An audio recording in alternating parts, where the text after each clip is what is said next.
Hey everyone, Frankie here with Prairie Home Crafts. Remember these?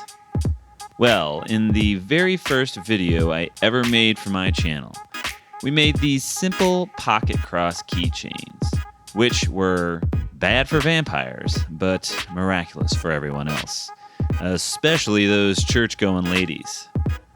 Being my first video, I wanted to keep it as simple, for me, as possible, because I literally had no idea how this whole YouTuber thing would shake out. So I only showed the process of making those wooden crosses. But apparently simple wasn't enough for some of you. Frankie, they said, wood is great, but I want my pocket protection to look like a Caribbean reef or a bowling ball. Message received. Today we're leveling up this project.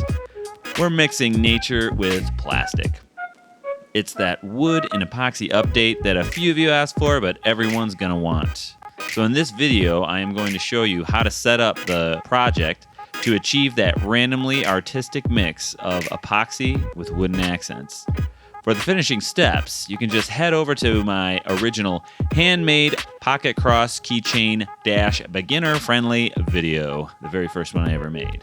If you haven't seen that one yet, you're missing out on some top tier 1950s kitchen cabinet cinematography.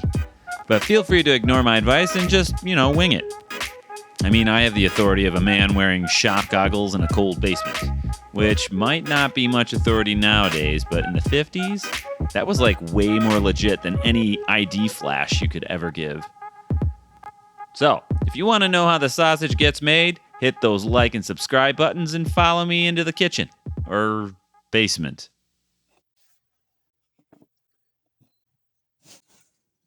We are starting with some 1/4-inch poplar. It's cheap, it's light, and unlike my basement, it doesn't smell like respiratory issues and laundry detergent.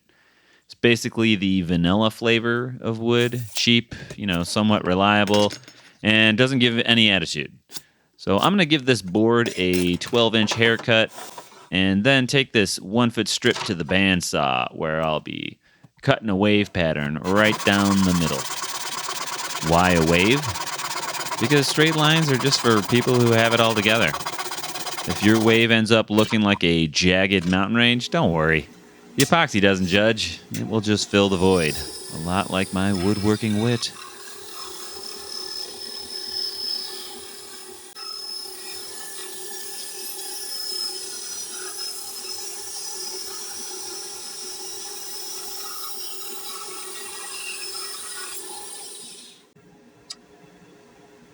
But if you're like me, then you like your edges smoother than a dolphin in a tracksuit.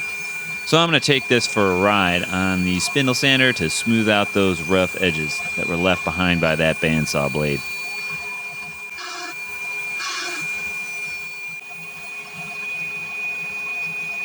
Now for the epoxy pour setup. This is my favorite piece of scrap MDF. Been used a multitude of times for epoxy funsies. I'm covering it in cheap packing tape because epoxy does not stick to it. I'm laying my two wave pieces an inch apart, and I'm using my brand new welding spot steel dial calipers, setting them exactly to 1 inch to measure the cavity. I've used many cheap digital and analog calipers over the years and trashed them all, but these welding spot calipers are the best set I've used. Solid stainless steel build, easy to dial in, and comes in a fantastic durable case. If you would like a set of these yourself, follow the link in the description below and get yours today. We are going to hold these two pieces in place with a quick bead of hot glue, so it kind of looks like a miniaturized parting of the Red Sea or a holy canyon or something. This will hold them in place so that we can now dam up the ends with some scrap plexiglass and about 4 gallons of hot glue.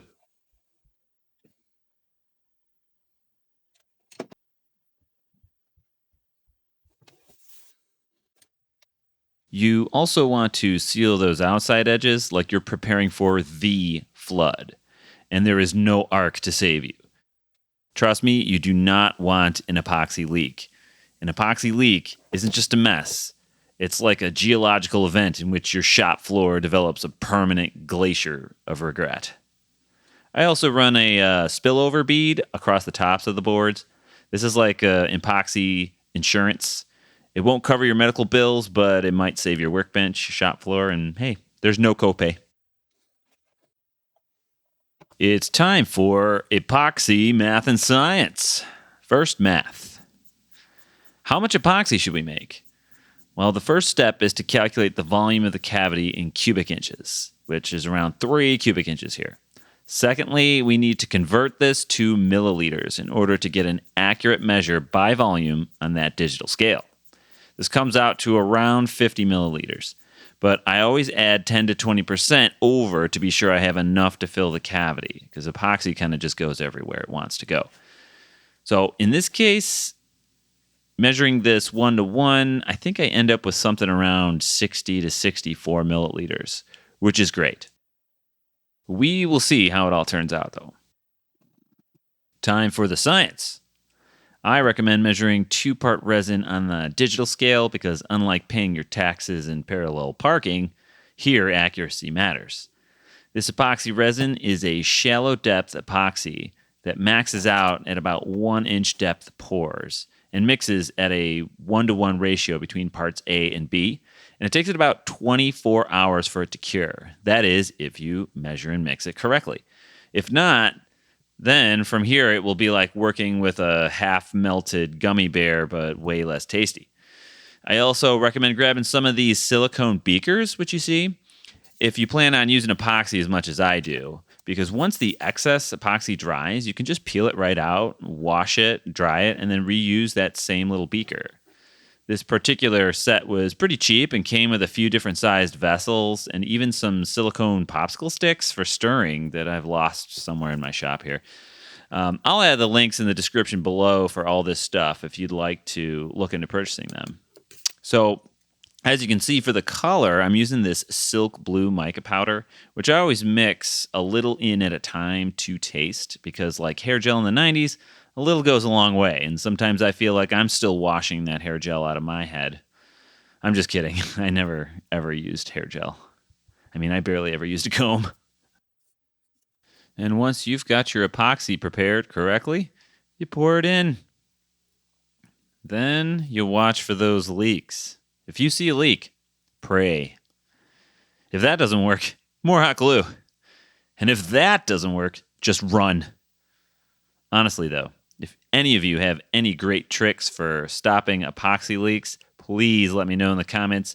I would love to know your secrets so I can up my epoxy woodworking game. And look at that. We've used just about every last bit of that 64 milliliters of epoxy. Okay, if you've got a miniature torch, you got to use that and pop any of those bubbles left after the cure starts. You could do this maybe up to about the 40 minutes to an hour working time mark. After that, you'll just start burning the top of your epoxy. And after about 24 hours of curing, which is the perfect amount of time for me to sort my jars of random screws by size, material, and vibe, time to rip this thing off the MDF. Using a scraper for the glue. It's somewhat satisfying, kind of like peeling a sunburn, but less gross. Or not. Pro tip, wear gloves while you're doing this. Between the scraper and unseen sharp edges of cured epoxy, I've come to realize my hands aren't as self-healing as the epoxy is self-sharpening. I used to think gloves hindered my dexterity, but you know what really hinders dexterity? A puncture wound in one of your tool talons. Know what you're thinking? Right now it looks like a Smurf exploded on a fence post. But don't worry, we're going to send this through the thickness planer to flatten it until it's almost back to 1/4 inch again. Then we're going to hit it with the sander for that final I actually know what I'm doing finish. Careful not to sand off your fingertips. You've only got 10, and the hardware store doesn't sell replacements. And you may need those to operate your phone to potentially dial 911 to get them glued back on. Or just, use duct tape. Back to the famous templates. I will provide a link in the description below if you want to download a PDF copy of this template to use it yourself on this project. Now, to get the template onto the piece of wood, I am going to use repositionable spray in the hopes that I can actually get it to work this time. This spray mount stuff is great. Doesn't leave any residue, sticks pretty well, and then peels off when you're done. Just got to get enough of it on the piece of paper. Wait about a minute for tackiness, and then it should work. Here we should start to see how the epoxy wave ensures that every cross will get some of that resin, but not all of it, and in somewhat of a random pattern. It's like creating a seating chart for a wedding, and you've done a wonderful job of it just to find out that nobody likes anybody they're sitting with. And from here, let's take it over to the bandsaw, and I'll cut a few of these out so you can see how it all ends up.